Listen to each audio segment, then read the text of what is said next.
Hello student, welcome to class. चलिए आज हम 10th क्लास के लिए, ठीक है, जो भी मैट्रिक की तैयारी कर रहा है, बोर्ड का एग्जाम का तैयारी कर रहा है लड़का, ठीक है, जो भी स्टूडेंट तैयारी कर रहे हैं, जो कंपटीशंस का तैयारी कर रहे हैं और विशेषकर जो भी कंपटीशंस रेलवे जो ग्रुप डी का एग्जाम आया है उसके लिए तैयारी कर रहे हैं, उसके लिए भी इम्पोर्टेंट है।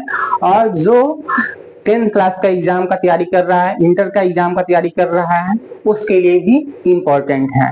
तो लगभग ये जो चैप्टर है वो सबके लिए इम्पोर्टेंट है, तो वीडियो को स्किप मत कीजिएगा। बहुत इम्पोर्टेंट यहाँ से हम चीज बताएंगे, बहुत बढ़िया क्वेश्चंस यहाँ से बहुत सारे क्वेश्चंस पूछे जाते हैं। ये चैप्टर भी बहुत अच्छा है। चलिए हम इस चैप्टर का कुछ अध्ययन करते हैं, ठीक है, जानते हैं इस चैप्टर के बारे में, इस टॉपिक के बारे में। तो टॉपिक है हमारा बाबू वेव, कि वेव किसे कहा जाता है, तरंग क्या है, तरंग क्या है, वेव क्या है। तो वेव कई तरह का होता है, ठीक है, जैसे हवाओं का वेव होता है। वेव मतलब एक प्रकार का ऊर्जा का स्थानांतरण, ठीक है, ऊर्जा एक स्थान से दूसरे स्थान पर किसी भी रूप में जा सकती है, हवा के द्वारा, पानी के द्वारा या ठोस के द्वारा, ठीक है। तो एनर्जी का डिस्प्लेसमेंट, एनर्जी का जब डिस्प्लेसमेंट एक स्थान से, एनर्जी का डिस्प्लेसमेंट जब एक स्थान से, मान लीजिए कि यहां से यहां हो रहा है, तो उसी को हम क्या बोलते हैं, वेव बोलते हैं, तरंग बोलते हैं। यह पानी में भी उत्पन्न होता है, गैस में भी उत्पन्न होता है, हवा में भी उत्पन्न होता है। ठोस, द्रव और गैस तीनों जगह ही वेव को उत्पन्न कर सकते हैं। तो वेव को, तरंग जो होता है तीनों जगह होता है, लेकिन कुछ ऐसे वेव होते हैं जिनको, ठीक है, जिनके लिए माध्यम की आवश्यकता नहीं होती है। हमारे पास वेव का स्थानांतरण, वेव मान लीजिए जो तरंग है वो किस रूप में उनको संचरण करने के लिए, चलने के लिए किसी न किसी माध्यम की आवश्यकता होती है। जैसे हमें चलने के लिए रोड की आवश्यकता है, जमीन की आवश्यकता है, धरती की आवश्यकता है, तभी तो हम धरती पे चलेंगे। एक साइड, या तो पूरब पश्चिम या कहीं भी किसी भी दिशा में चल सकते हैं हम। क्या है, रोड की जरूरत होती है, डायरेक्शन की जरूरत होती है। वैसे ही वेव को चलने के लिए माध्यम की आवश्यकता होती है। तो माध्यम कौन कौन सा होता है, तो वो माध्यम बाबू होता है ठोस, ठोस होता है, द्रव होता है और क्या होता है, गैस होता है। यही तीन माध्यम होता है, यही तीन माध्यम है जहां से वेव चलती है।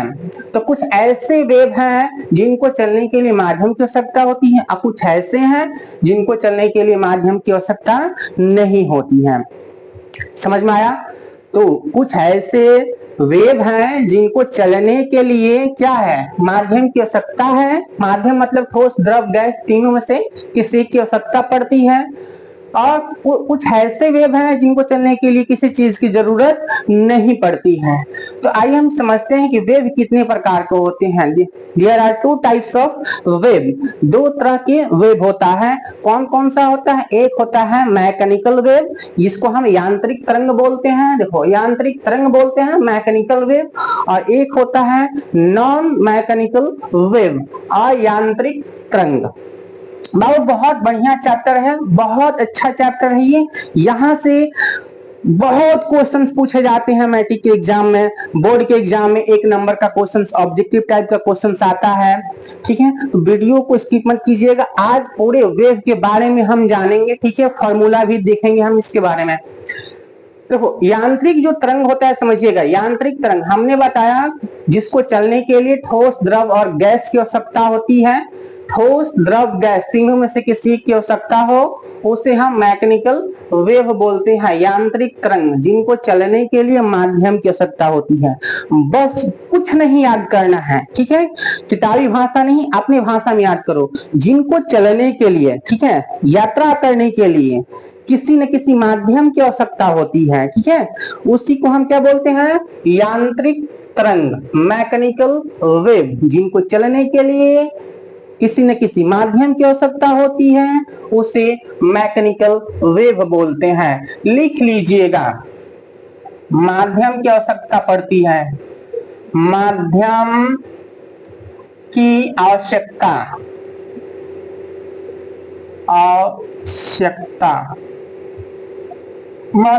माध्यम की आवश्यकता होती है। सॉरी, माध्यम की आवश्यकता होती है। समझ में आया? तो यांत्रिक तरंग के लिए माध्यम की आवश्यकता होती है। तो यांत्रिक तरंग कितने प्रकार के होते हैं? तो ये भी मुख्यतः 2 टाइप्स होते हैं, ठीक है, लेकिन हम 3 टाइप पढ़ेंगे। धरातलीय तरंग भी होता है, सरफेस वेव, एक होता है सरफेस वेव। हाँ, तो बाबू हम बता रहे थे कि एक होता है सरफेस वेव, धरातलीय तरंग, ठीक है। इसको अगर हम जोड़ देते हैं तो 3 तरह के वेव हो जाएंगे, 3 तरह के वेव, लेकिन हमें 2 ही तरह के वेव पढ़ने हैं, अनुप्रस्थ तरंग और अनुदैर्ध्य तरंग, ट्रांसवर्स वेव और लॉन्गिट्यूडिनल वेव, लॉन्गिट्यूडिनल वेव और ट्रांसवर्स वेव, ठीक है। तो बस इतना याद रखो कि अनुप्रस्थ, कोई तुमसे पूछे कि अनुप्रस्थ तरंग क्या है, तो वैसी तरंग जो गर्त और श्रृंग के रूप में चले, ये भी बोल सकते हो। वैसी तरंग जो गर्त और श्रृंग के रूप में चल सके, ट्रो और पिक के रूप में चल सके, वैसी तरंग जो ट्रो और पिक के रूप में चल सके, गर्त और श्रृंग के रूप में चल सके। और गर्त और श्रृंग क्या है, जब हम इस टॉपिक को स्टार्ट करेंगे, अनुप्रस्थ तरंग के बारे में पूरा डिटेल्स जानेंगे, तब हम आपको बताएंगे। फिलहाल आप ये जान लीजिए कि जो अनुप्रस्थ तरंग है, इस रूप में चलता है, ठीक है। ऐसे ऐसे ऐसे चलता है, देखो रस्सी की तरह चलता है, ऐसे ऐसे ऐसे ऐसे ऐसे, ये रस्सी की तरफ चलता है। हाँ, तो हमने बताया कि अनुप्रस्थ तरंग जो है वो गर्त और श्रृंग के रूप में चलता है, आगे बढ़ता है। तो गर्त और श्रृंग क्या है? गर्त और श्रृंग क्या है समझिएगा। गर्त और श्रृंग क्या है, इसको जो ऊपर वाले को देख रहे हो, पीक मतलब क्या होता है? श्रृंग मतलब शिखर, ऊपर का शिखर, जैसे श्रृंग पीक बोलते हैं, पीक हिमालय की चोटी, पीक, वैसे ही श्रृंग जो होता है मतलब ऊंचाई, ऊपर की ऊंचाई। तो जो श्रृंग है, ये चोटी को हम पीक बोलते हैं। क्या बोलते हैं? पीक बोलते हैं। इसी चोटी को हम पीक बोलेंगे। और इसके नीचे वाले को, जो ये आप नीचे देख रहे हैं, इसको हम क्या बोलते हैं? गर्त बोलते हैं, ठीक है, गर्त। बस इतना जान जाइए, गर्त बोलते हैं। आगे जब हम इस टॉपिक को स्टार्ट करेंगे, अनुप्रस्थ तरंग को स्टार्ट करेंगे, तब हम आपको डिटेल्स में बताएंगे कि ये कैसे चलता है और इसका फॉर्मूला क्या होता है। यहाँ एक फॉर्मूला जनरेट होता है, आपको हम बताएंगे, ठीक है। आप देखो, समझते हैं कि अनुदैर्ध्य, हाँ, तो अनुप्रस्थ तरंग हमने बताया कि अनुप्रस्थ तरंग कौन कौन सा अनुप्रस्थ तरंग होता है, ये भी समझ लीजिए यहीं पे कि अनुप्रस्थ तरंग जो होता है वो कौन कौन सा होता है। बाबू, अनुप्रस्थ तरंग जैसे प्रकाश तरंग हुआ, यह भी अनुप्रस्थ होता है। एक्स किरण होता है, यह भी अनुप्रस्थ होता है। गामा किरण है, यह भी अनुप्रस्थ होता है। रेडियो तरंग होता है, यह भी अनुप्रस्थ होता है। रेडियो तरंग का उपयोग कहाँ करते हैं? जैसे रेडियो का जो प्रसारण होता है, जहां से रेडियो वेव हमारे आयन मंडल से आती है, आयन मंडल से जो है मुड़कर आती है, परिवर्तित होकर आती है, उसी को हम रेडियो तरंग बोलते हैं। तो रेडियो तरंग क्या हुआ? ट्रांसवर्स हुआ, ट्रांसवर्स वेव हुआ, अनुप्रस्थ तरंग हुआ। और कौन सा हुआ? भूकंपीय तरंग भी ट्रांसवर्स होता है। जब भूकंप आता है तो जो तरंगे होती है वो धरातल पर फैलती है लहरदार रूप में, ऐसे ऐसे चलती है, ऐसे ऐसे ऐसे ऐसे ऐसे ऐसे ऐसे ऐसे, ठीक है। सांप की तरह, सांप को देखो लहराते हुए ऐसे ऐसे चलता है। तो जो सांप का जो वेव हो, जब जो चलना जो है वो क्या है? ट्रांसवर्स वेव है, अनुप्रस्थ तरंग है। तो अनुप्रस्थ तरंग समझ गए होंगे कि लहरदार रूप में सांप की तरह जो चले, ठीक है, गर्त और पिक के रूप में चले, उसको हम अनुप्रस्थ तरंग बोलते हैं। तो अनुप्रस्थ तरंग में कौन कौन सा आ जाएगा? प्रकाश तरंग, ठीक है। एक्स रे जो होता है वो अनुप्रस्थ तरंग में ही आता है। एक्सरे का उपयोग कहाँ करते हैं हम? एक्सरे का उपयोग एक्सरे में करते हैं, हड्डियों की जांच के लिए, ठीक है, एक्सरे का उपयोग किया जाता है। तो हमने देखा अनुप्रस्थ तरंग के बारे में कुछ जाने। अब देखिए अनुदैर्ध्य तरंग क्या है? Longitudinal wave. तो आपको कोई पूछे कि लॉन्गिट्यूडनल वेव क्या होता है, कि अनुदैर्ध्य तरंग क्या होता है, तो कुछ नहीं याद करना है, बुक में बहुत सारा लंबा लंबा दिया है, ठीक है, याद करने के लिए। लेकिन आपको क्या याद करना है कि वैसी तरंग बस आप लोग ये बोल देंगे ना, रियरफैक्शन और कंप्रेशन के रूप में जो चलती है, वैसी तरंग जो विरलन और संपीड़न के रूप में आगे बढ़ती है, उसी को हम क्या बोलते हैं, अनुदैर्ध्य तरंग। जैसे ही बोलिएगा आगे वाला समझ जाएगा कि ये बच्चा जो है बहुत जानता है, अब इससे आगे ना पूछो। तो मास्टर साहब से आगे से उससे ज्यादा पूछेंगे नहीं, क्योंकि वो विरलन और संपीड़न बता दिया, ठीक है। तो विरलन और संपीड़न वो जानता होगा बच्चा। तो बस यही से यही जो मेन है, विरलन और संपीड़न समझना। अनुदैर्ध्य तरंग जो है, लॉन्गिट्यूडनल वेव जो होता है, वो विरलन और संपीड़न के रूप में चलता है, रियरफैक्शन और कंप्रेशन के रूप में चलता है। बाबू वीडियो आप लोग देख रहे हैं, लेकिन एक भी लाइक नहीं करते और न ही कमेंट करते हैं कि हम जो पढ़ा रहे हैं आपको समझ में आ रहा है, नहीं आ रहा है। हमको ये समझ में नहीं आता कि आप लोग कमेंट करने से क्यों हिचकते हैं। बस इतना तो लिखना है, यस हमको समझ में आ रहा है या नहीं आ रहा है, यस या नो जरूर लिखिए। आपको समझ में आए तब भी लिखिए, नहीं समझ में आए तब भी लिखिए कमेंट बॉक्स में, लेकिन कमेंट जरूर कीजिए। कमेंट करने से हम लोग का जो हौसला है अफजाई होता है, ठीक है। हम ये समझ पाते हैं कि हमारे जो बच्चे देख रहे हैं उनको समझ में आ रहा है या नहीं आ रहा, ठीक है। तो चलिए आते हैं टॉपिक पे। अनुदैर्ध्य तरंग लॉन्गिट्यूडनल वेव विरलन और संपीड़न के रूप में चलता है, रियरफैक्शन और कंप्रेशन के रूप में चलता है। तो अनुदैर्ध्य तरंग के उदाहरण कौन सा हुआ, जैसे ध्वनि तरंग क्या है, अनुदैर्ध्य तरंग है। ध्वनि तरंग बाबू क्या है, अनुदैर्ध्य तरंग सबसे बढ़िया उदाहरण ध्वनि तरंग का है। ध्वनि तरंग अनुदैर्ध्य तरंग है, ठीक है। धरातलीय तरंग एक आता है सरफेस वेव।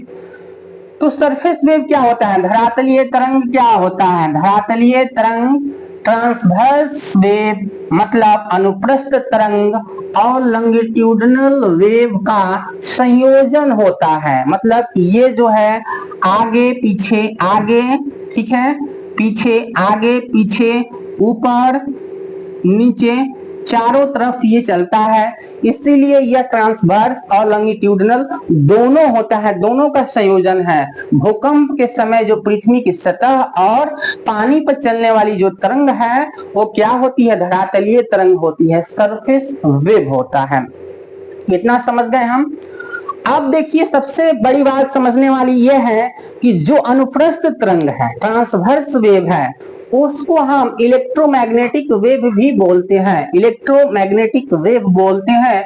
मतलब कि विद्युत चुंबकीय तरंग, इलेक्ट्रोमैग्नेटिक वेव, वैसी तरंग जिनको चलने के लिए माध्यम की आवश्यकता नहीं हो। क्या याद करना है, फिर से बोलिए मेरे साथ, बोलिए, चलिए बोलिए मेरे साथ, बोलिए। वैसी तरंग जिनको चलने के लिए माध्यम की आवश्यकता नहीं हो। मतलब माध्यम मतलब क्या, माध्यम मतलब क्या, ये जो माध्यम लिखा है इसका मतलब क्या, ठोस, द्रव और गैस, यही तो माध्यम होता है, तीन ही तो माध्यम होता है। चौथा माध्यम होता है क्या, चौथा माध्यम होता है, चौथा माध्यम नहीं होता है, चौथा माध्यम निर्वात होता है। मतलब जहां कोई भी ये ठोस द्रव और गैस नहीं हो उसको हम क्या बोलते हैं, निर्वात बोलते हैं, वैक्यूम बोलते हैं। तो ऐसी तरंगें जो होती हैं वो ठोस द्रव और गैस में नहीं, इनको चलने के लिए ठोस द्रव और गैस की आवश्यकता नहीं होती है, ये निर्वात में भी चल सकती है। तो प्रकाश तरंगे, रेडियो तरंगे, एक्सरे तरंग, उष्मीय तरंग, गामा किरण, यह क्या है, इलेक्ट्रोमैग्नेटिक वेव है। यह निर्वात में चल सकता है, निर्वात में यह चलता है, ठीक है। तो प्रकाश जो है, प्रकाश तरंग समझ गए, प्रकाश तरंग जो प्रकाश आता है हमारे, अरे प्रकाश जो सूरज से आता है ना वो तरंग के रूप में आता है, तो इसको हम बोलते हैं विद्युत चुंबकीय इलेक्ट्रोमैग्नेटिक वेव है, ठीक है। रेडियो तरंग, यह भी रेडियो प्रसारण के रूप में, रेडियो प्रसारण के लिए रेडियो प्रसारण, रेडियो, अच्छा रेडियो पर सिग्नल कहां से आता है, आयन मंडल से परिवर्तित होकर आता है। तो कोई ना कोई सिग्नल पृथ्वी से आयन मंडल में भेजा जाता है। देखिए कोई भी प्रसारण जब होता है, माने कि रेडियो स्टेशन है, ये रेडियो स्टेशन है, ये रेडियो स्टेशन है। ये रेडियो स्टेशन अगर कोई सिग्नल छोड़ेगा तो ये सीधे आपके रेडियो में नहीं घुस जाएगा। मान लीजिए कि यहाँ से कोई रेडियो स्टेशन कोई तरंग छोड़ा तो आपके रेडियो में घुस जाएगा? नहीं घुसेगा। पहले कहाँ जाएगा? पहले आयन मंडल में जाएगा, आयन मंडल से परिवर्तित होकर आपके रेडियो पे आएगा। समझ में आया? तो ये रेडियो तरंग जो होता है, रेडियो प्रसारण के लिए जो तरंग का प्रयोग किया जाता है रेडियो तरंग, वो भी क्या होता है? विद्युत चुंबकीय तरंग होता है। ठीक है, क्योंकि जैसे जैसे आप ऊपर जाएंगे ना, जैसे जैसे आयन मंडल ठीक है समताप मंडल की तरफ जाएंगे, वहां पे आपको कोई माध्यम नहीं मिलेगा। ठीक है, तो वहां पर वैक्यूम होता है, तो ये तरंगे जो होती है वहां पे चल सकती है, इसलिए इसको रेडियो तरंग को इलेक्ट्रोमैग्नेटिक वेव के रूप को हम इलेक्ट्रोमैग्नेटिक वेव में रेडियो तरंग को रखते हैं।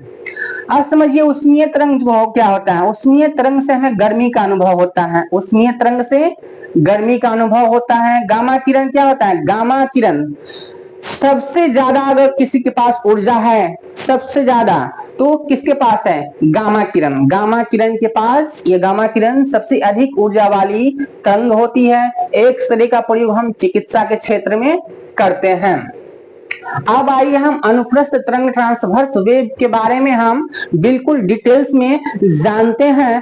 पहले आप लोग इसको एक बार सबको नोट कर लीजिए ताकि एक ही जगह पे ये सब समझ में आए आपको। ठीक है, इसको नोट डाउन कीजिए, फिर आगे बताता हूं।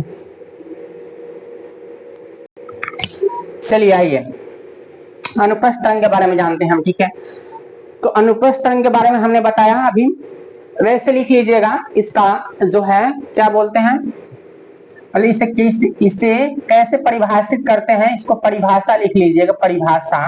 परिभाषा यही लिखिएगा तो आपको नंबर मिलेगा। वैसी तरंग जिनके कण तरंग के चलने की दिशा में लंबवत कंपन करते हैं। ठीक है, वैसी तरंग जिनके जो कण होते हैं मतलब माध्यम होगा, अगर कोई माध्यम होगा तो कोई ना कोई कण होगा, या तो धूल का कण होगा, नहीं तो हवा, नहीं तो कोई ना कोई तो माध्यम है। ठीक है, उसमें तो कण मौजूद होता है, तो कोई ना कोई कण होगा, तो जो कण होगा वो ऊर्जा को लंबवत कंपन करते हुए आगे की तरफ संचालित करता है। तो कैसे करता है? तो देखिए, मान लीजिए कि यहाँ पे कोई लड़का है। ठीक है, यहाँ पे कोई लड़का है और ये एक दीवार है। ठीक है, एक दीवार है, ये रस्सी लिए हुए है। ठीक है, रस्सी लिए हुए है, देखो ये रस्सी लिया है, ऐसे ये रस्सी लिया है, समझिएगा, रस्सी लिया है। इस रस्सी को एक बार ऊपर नीचे जब हिलाएगा तो ऐसे रस्सी हिलेगी कि नहीं हिलेगी?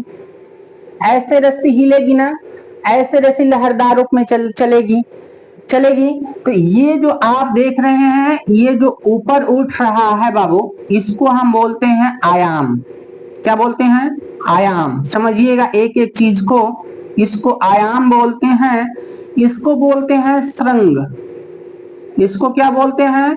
सरंग बोलते हैं, जिसको हम पिक कहते हैं। क्या बोलते हैं? पिक। ये भी सरंग है, ये भी सरंग है कि नहीं है? ये भी पिक है। समझिएगा, समझाना है बहुत बढ़िया से। ये भी गर्त, और ये जो आप नीचे निकला हुआ है, इसको हम बोलते हैं गर्त। इसको भी गर्त बोलते हैं।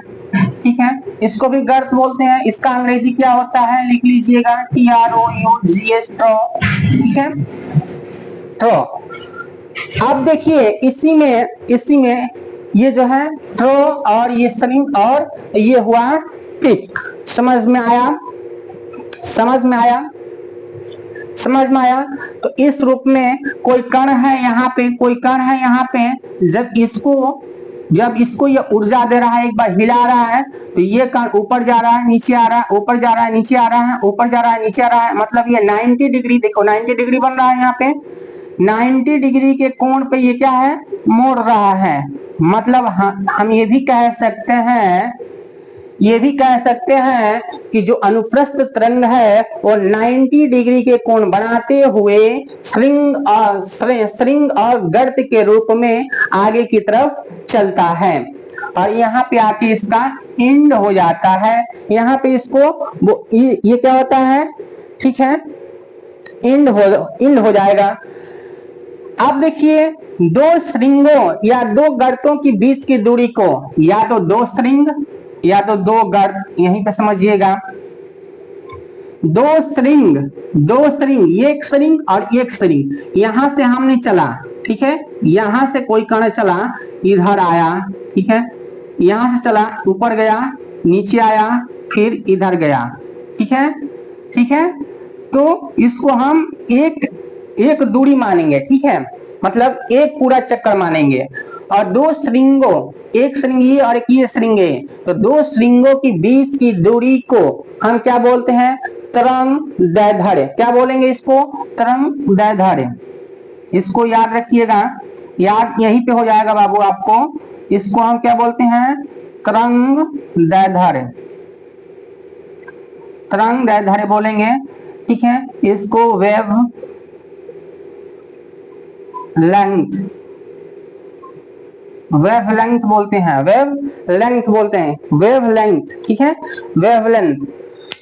इसको तरंग दैर्ध्य वेव लेंथ बोलेंगे, ठीक है। दो श्रृंगों या दो गर्तों की बीच की दूरी को, ये श्रृंग और एक श्रृंग, इनके बीच की दूरी को हम वेव लेंथ बोलेंगे या दो गर्तों की बीच की दूरी को वेव लेंथ बोलेंगे। तो आता है कि तरंग दैर्ध्य किसे कहा जाता है, तरंग दैर्ध्य किसे कहते हैं, तो तरंग दैर्ध्य दो गर्तों और दो श्रृंगों की बीच की दूरी को हम तरंग दैर्ध्य कहते हैं। आप देखिए इसका गुण कुछ है, ये जो तरंग होता है केवल ठोस में चलता है, केवल ठोस में ही चलेगा। द्रव की सतह पर उत्पन्न हो सकता है, द्रव की सतह पर यह उत्पन्न तो हो सकता है लेकिन अंदर नहीं होगा, लेकिन अंदर नहीं होगा। अगर मान लीजिए कि ये द्रव है, पानी है, ठीक है, इसमें अगर हम कोई कंकड़ मारते हैं, यहाँ पे कोई कंकड़ मारते हैं तो ऐसे ऐसे ऐसे ऐसे ऐसे ऐसे लहरदार रूप में ऐसे ऐसे लहर उत्पन्न होता है कि नहीं, गोल गोल गोल गोल ऐसे चलता है और किनारे की तरफ आके फिर वो समाप्त हो जाता है। तो द्रव की सतह पर तो उत्पन्न हो सकता है लेकिन अंदर नहीं होता, ठीक है। गैस में उत्पन्न होता है, यह अनुप्रस्थ तरंग गैस में भी उत्पन्न होता है, हवा में उत्पन्न होता है। जैसे ये कौन कौन सी तरंग होती है, तो light wave, X ray, gamma ray, gamma ray को हम ऐसे लिख सकते हैं, गामा रे, रेडियो वेव और भूकंपीय तरंगे अनुप्रस्थ तरंग होती है। अब चलिए हम जानते हैं अनुदैर्ध्य तरंग लॉन्गिट्यूडिनल वेव के बारे में। चलिए इसको समझ लेते हैं, ठीक है, वीडियो लंबा हो जाएगा, इसको समझा के हम क्लास को एंड करेंगे क्योंकि क्लास बहुत ही लंबा हो जाएगा, गर्मी भी बहुत है।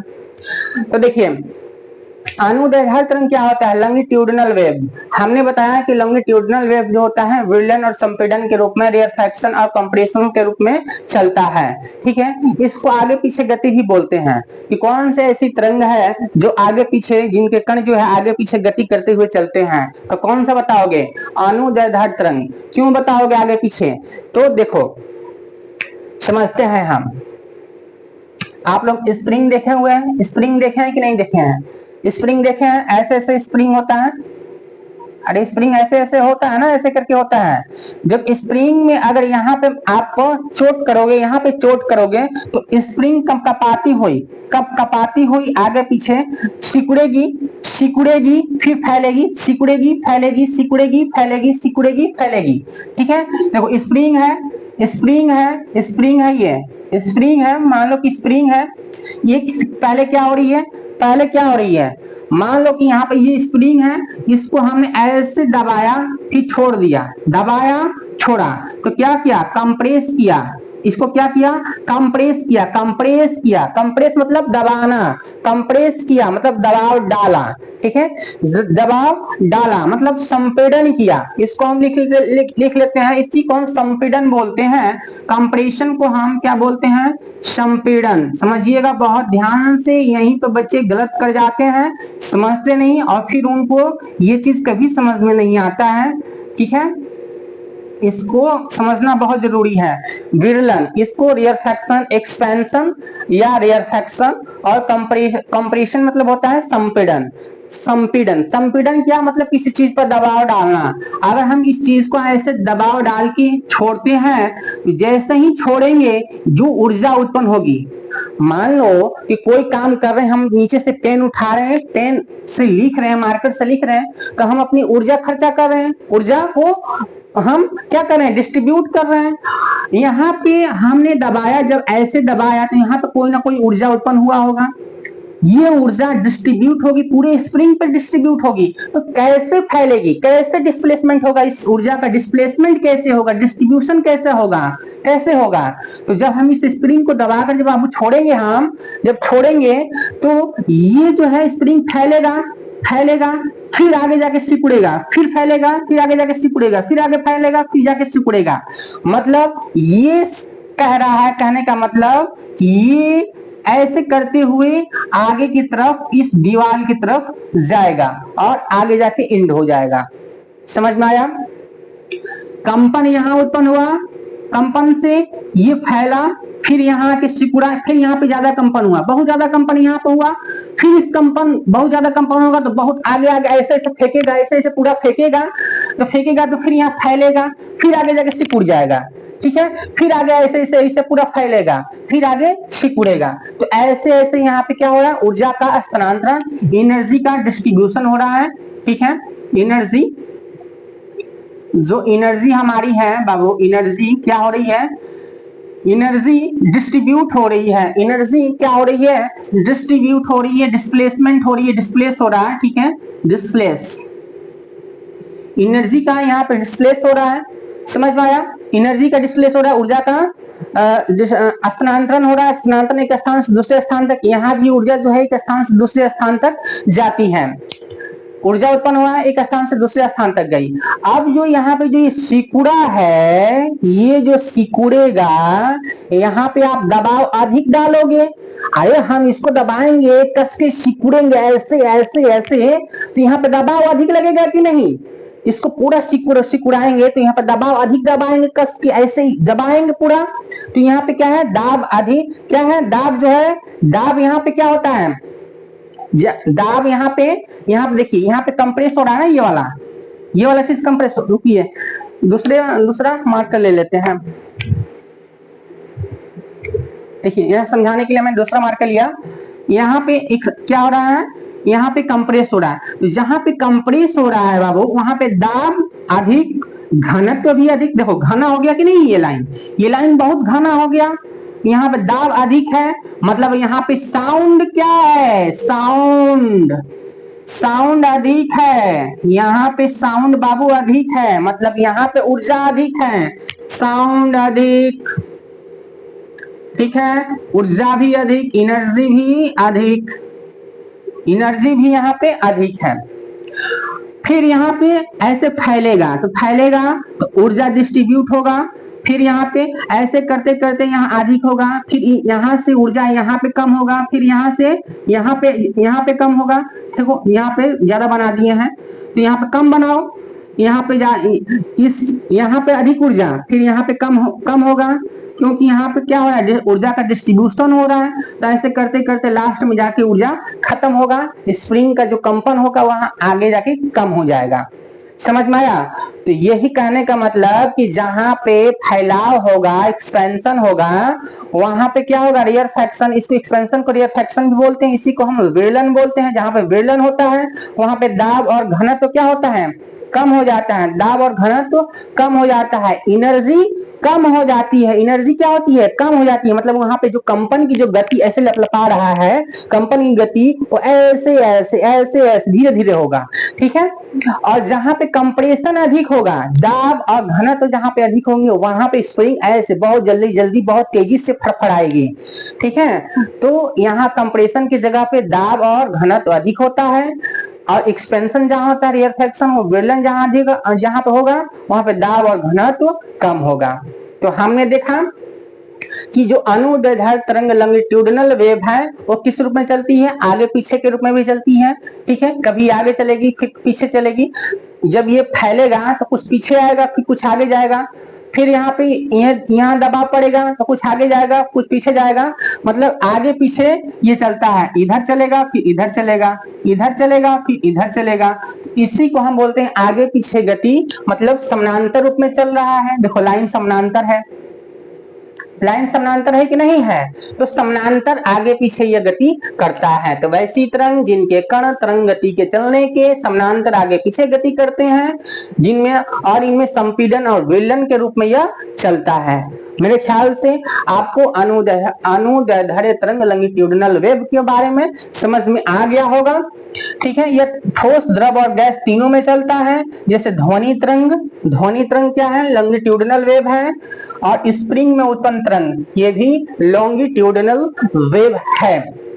ठीक है, आगे हम पढ़ेंगे अयांत्रिक तरंग और कुछ फॉर्मूले भी जानेंगे। इसके लिए आपको क्या करना होगा, चैनल को सब्सक्राइब करना होगा। वीडियो ज्यादा लंबा हो जाएगा इसलिए हम इस वीडियो में वो नहीं डाल रहे हैं।